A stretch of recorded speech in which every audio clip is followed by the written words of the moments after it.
There's no need to change any money in the UK because you get a better rate in Turkey. Using your card, except without conversion, or you get an extra fee. Most places will accept any currency you have, but if you have to change it, use the Western Union. Prices in Turkey might surprise you. It's not what it once was, and inflation has forced it up to about 300–400%. Once arrived at Antalya Airport, you'll likely get into a transfer. Some drivers sell drinks on the transfer vehicle, or they'll stop halfway along your route at their mate services where they're charging between €2 and €5 a drink, which is crazy high.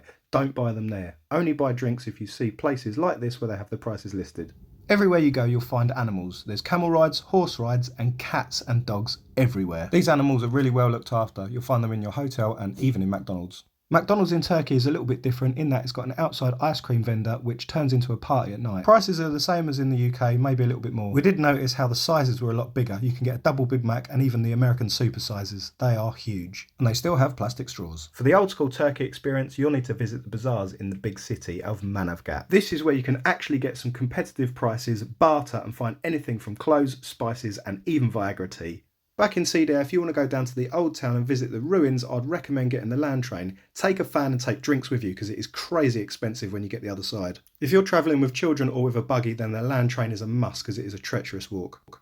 The land train costs 10 Turkish lira per person and children are free. They'll let you on with a buggy. If you're not travelling with children or a buggy and you can walk, then I'd recommend you do so because there's so many ruins you can see along the way. It is extreme heat, so a land train will afford you the extra breeze, so if you struggle in the heat, definitely get the land train. The old town shops are extremely high prices, but it's a lovely place to walk. You can walk right down to the main temple ruins of Side. Anywhere you go where there's no prices, you're going to be overcharged, and your hotel is no exception. The prices are crazy. But in traditional Turkish fashion, you can barter these prices and get the prices down, but the prices in your resort will be much higher than everywhere else. There's a ton of different excursions available to your taste, and everywhere you go, people will try and sell them. We managed to barter the best price down at a place called Tom Cruise, but shop around. Of all the excursions, the pirate ship was my absolute favourite. I'll do a full review on another video, so you can check that out. Bear in mind that Turkey is a Muslim majority country, so be respectful of what you're wearing and where you're going. Side is a lot more relaxed in that respect, but still be respectful. If you're staying near a mosque, you'll hear the call to prayer bellowing over the tannoy. You can visit these places if you're curious. They're super friendly and very welcoming. Just be respectful of what you're wearing. It was a lot emptier than I expected, but a lovely place to visit.